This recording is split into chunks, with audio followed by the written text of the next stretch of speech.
क्या आप यकीन करेंगे कि जिस रामायण को देखने के लिए कभी संडे की सुबह पूरा हिंदुस्तान थम जाता था, उसी रामायण को दूरदर्शन तक पहुंचने से रोकने के लिए दिल्ली में महीनों तक फाइलें घूमती रही। क्या आप यकीन करेंगे कि फिल्म फेयर अवार्ड जीत चुके रामानंद सागर से दूरदर्शन के बाबुओं ने कहलवाया था कि आपको डायलॉग लिखने आते ही नहीं, अपनी भाषा सुधारिए।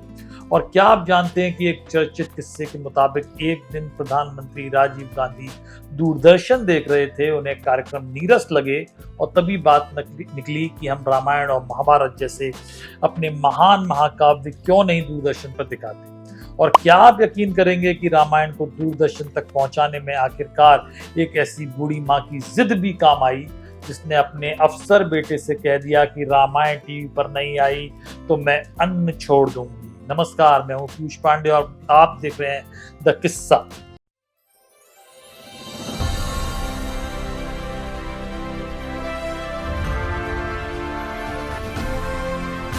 द किस्सा विद पीयूष पांडे। आज रामायण की बात होती है तो तस्वीर बिल्कुल दूसरी दिखती है। रणवीर कपूर राम बन रहे हैं, साई पल्लवी सीता हैं, यश रावण है, नितेश तिवारी निर्देशक हैं और निर्माता नमित मल्होत्रा के मुताबिक रामायण की दोनों फिल्मों पर कुल मिलाकर 4000 करोड़ से भी ज्यादा खर्च हो सकता है। 4000 करोड़। लेकिन एक दौर वो था जब रामायण बनाने के लिए करोड़ों रुपयों से ज्यादा जरूरी एक चीज थी, दूरदर्शन की इजाजत। और उस एक इजाजत को हासिल करने में रामानंद सागर जैसे दिग्गज को पसीने छूट गए थे। जी, किस्सा 1980 के दशक के बीच का है। आज की पीढ़ी शायद उस दौर के दूरदर्शन को समझ भी ना पाए।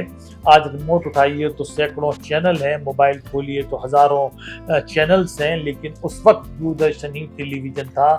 जो वहां दिखा, देश ने वही देखा। इसी दौर में एक चर्चित किस्सा है कि एक दिन पीएम राजीव गांधी दूरदर्शन देख रहे थे। कार्यक्रम कुछ खास दिलचस्प नहीं थे। कहा जाता है कि तभी बात निकली कि दूरदर्शन ऐसा क्या दिखा सकता है जो पूरे हिंदुस्तान को अपनी सांस्कृतिक जड़ों से जोड़े। और सवाल आया, रामायण क्यों नहीं, महाभारत क्यों नहीं? आखिर ये इस देश की सांस्कृतिक विरासत है, इन्हें पूरे गौरव के साथ क्यों नहीं दिखाया जा सकता? हालांकि राजीव गांधी के टीवी देखते देखते अचानक ये विचार आने वाला किस्सा अलग अलग रूपों में सुनाया गया है। इसलिए इसे ये नहीं कहा जा सकता कि एकदम एग्जैक्टली उसी मौके पर उन्होंने तय किया। लेकिन इतना जरूर है कि राजीव गांधी के दौर में रामायण और महाभारत को दूरदर्शन पर लाने का विचार सत्ता के ऊपरी स्तर तक पहुंच चुका था। अब आपको लग सकता है कि प्रधानमंत्री चाह रहे हैं, रामानंद सागर बनाने के लिए तैयार हैं और दूरदर्शन को कार्यक्रम दिखाना ही है, तो फिर परेशानी क्या थी? परेशानी थी पॉलिटिक्स। दिल्ली के सत्ता के गलियारों में रामायण को लेकर एक अलग ही तूफान खड़ा हो रहा था। कांग्रेस के भीतर कुछ प्रभावशाली लोग थे जिन्हें लग रहा था कि सरकारी दूरदर्शन पर हिंदू पौराणिक सीरियल दिखाना पॉलिटिकल रूप से डेंजरस हो सकता है। सबसे बड़ी आपत्तियों में एक तत्कालीन सूचना एवं प्रसारण मंत्री वीएन गाडगिल की थी। उनकी आशंका थी कि रामायण जैसे सीरियल से हिंदू समाज में धार्मिक और सांस्कृतिक गौरव की भावना मजबूत होगी और इसका पॉलिटिकल फायदा भारतीय जनता पार्टी को मिल सकता है। जरा सोचिए, रामायण अभी दूरदर्शन पर आई भी नहीं थी, राम ने धनुष उठाया भी नहीं था, रावण की एंट्री हुई भी नहीं थी, लेकिन दिल्ली में रामायण से मिलने वाले संभावित वोटों की गिनती शुरू हो गई थी। और कहानी में यही शाहबानो प्रकरण भी आता है। सुप्रीम कोर्ट का फैसला शाहबानो के पक्ष में आया था। इसके बाद राजीव गांधी सरकार कानून लाई और सरकार पर मुस्लिम समुदाय के तुष्टीकरण के आरोप लगे। राजनीतिक हलकों में चर्चा थी कि इससे कांग्रेस का हिंदू वोटर नाराज हो सकता है और इसी से एक दूसरी राजनीतिक थ्योरी पैदा हुई। एक तरफ कहा जा रहा था कि रामायण दिखाई तो बीजेपी को फायदा होगा और दूसरी तरफ अंदाजा लगाया जा रहा था कि रामायण और महाभारत दिखाने से नाराज हिंदू वोटर शायद कांग्रेस के करीब आए।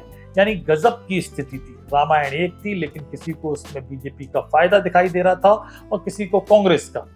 और इन सारे राजनीतिक हिसाब किताब के बीच एक आदमी था जिसे ना बीजेपी से मतलब था ना कांग्रेस से। उसे बस रामायण बनानी थी। नाम था रामानंद सागर। लेकिन अब उनके सामने असली परीक्षा शुरू हुई। दिल्ली की नौकरशाही और मंडी हाउस में बैठे दूरदर्शन के अधिकारियों के बीच एक तरह से चूहे बिल्ली का खेल चलने लगा। कोई सीधे ये नहीं कहता था कि रामायण नहीं दिखाएंगे, सीधा ना कहने के बजाय कभी कोई कमी निकाल दी जाती, कभी कोई नया सुधार बता दिया जाता, कभी कोई नई आपत्ति आ जाती और कभी फाइल यहाँ से वहां घूमती रहती। रामानंद सागर मुंबई से दिल्ली आते, मंडी हाउस पहुंचते, किसी अधिकारी की कमरे के बाहर घंटों बैठे रहते, कभी मुलाकात हो भी जाती तो नतीजा वही निकलता, 0 सन्नाटा। फिर एक दिन तो बड़ा झटका लगा, रामायण के 4 पायलट एपिसोड तैयार किए गए थे, 4 को घटाकर 1 कर दिया गया। फिर एक दिन मंडी हाउस में उस एक एपिसोड का वीडियो कैसेट भी रामानंद सागर को वापस कर दिया गया। यहाँ कहानी का शायद सबसे अपमानजनक दृश्य आता है। कैसेट देने वाला कोई बड़ा अधिकारी नहीं आया, एक चपरासी आया। उसने कैसेट रामानंद सागर के हाथ में दी और कहा कि आपको डायलॉग लिखने नहीं आते और आपकी भाषा को बेहतर करने की जरूरत है। ये बात बाबुओं ने उससे कही थी। अब जरा नाम सुनिए फिर से, रामानंद सागर, यानी जिनका उपन्यास और इंसान मर गया अपनी पहचान साहित्य जगत में बना चुका था, जो कई फिल्मों की स्क्रिप्ट और डायलॉग लिख चुके थे, जिन्हें पैगाम के संवादों के लिए फिल्म फेयर पुरस्कार मिल चुका था, उस आदमी को दूरदर्शन के बाबू एक चपरासी के हाथ संदेश भिजवा रहे थे कि डायलॉग लिखना सीखिए। खैर फिर दूसरे रास्ते तलाशे गए। प्रियदर्शनी अकादमी के नानी कृपानी की राजनीतिक हलकों में अच्छी पकड़ थी। राजनीतिक जो रामानंद सागर थे, उनके रिक्वेस्ट पर उन्होंने मदद करने की कोशिश की। नानी कृपानी महाराष्ट्र के कैबिनेट मंत्री गोविंदराव आदिक को साथ लेकर पुणे पहुंचे और सूचना एवं प्रसारण मंत्री वीएन गाडगिल से मिले। मुद्दा एक ही था कि रामायण को हरी झंडी दे दी जाए, लेकिन गाडगिल नहीं माने। आशंका वही थी कि रामायण का प्रसारण राजनीतिक उथल पुथल पैदा कर सकता है। नानिक रूपानी ने फिर दूसरा रास्ता निकाला। उन्होंने 4 सांसदों को मुंबई के नेपियन सी रोड स्थित अपने घर पर बुलाया। सोचा कि नेताओं को पहले रामायण दिखाते हैं, शायद देखकर राय बदल जाए। 4 सांसद बैठे, रामायण चलाई गई, लेकिन किस्सा है कि कुछ देर बाद 4 ऐसे व्यवहार करने लगे जैसे उन्हें नींद आ रही। उनकी राय थी कि प्रोडक्शन कमजोर है और सीरियल बोरिंग है। आज ये सुनकर हंसी आ सकती है, लेकिन कि जिस रामायण के प्रसारण के वक्त कुछ समय बाद सड़कें खाली होने वाली थी, जिसे देखने से पहले लोग नहा धोकर बैठने वाले थे, उसी रामायण को 4 सांसद देखकर कह रहे थे कि बोरिंग है। लेकिन शायद रामायण की किस्मत उन 4 सांसदों के ड्राइंग रूम में नहीं लिखी जानी थी, वो किसी और घर में लिखी जा रही थी। जी, उस समय सूचना एवं प्रसारण सचिव थे एस गिल। बताया जाता है कि गिल ने रामायण का एक एडिटेड एपिसोड देखा और उन्हें पसंद आया, और इसके बाद जो हुआ वो इस पूरी कहानी का शायद सबसे दिलचस्प किस्सा है। और यहाँ एक बात साफ कर दूं कि जिस स्रोत में ये घटना दर्ज है, उसमें लेखक खुद कहते हैं कि वे इसकी सत्यता की गारंटी नहीं दे सकते, लेकिन ये किस्सा गिल परिवार के बेहद करीबी आदमी ने उन्हें बताया था। किस्सा कुछ यूं है कि एस गिल शायद रामायण की वीडियो कैसेट अपने घर ले गए। घर पर उनकी माँ थी, बेहद धार्मिक और पारंपरिक महिला। उन्होंने रामायण देखनी शुरू की। पर्दे पर भगवान राम आए तो बुजुर्ग माँ के लिए वो अभिनय नहीं था। उन्होंने हाथ जोड़ लिए, प्रणाम किया, वे मंत्र मुग्ध होकर रामायण देखती रही।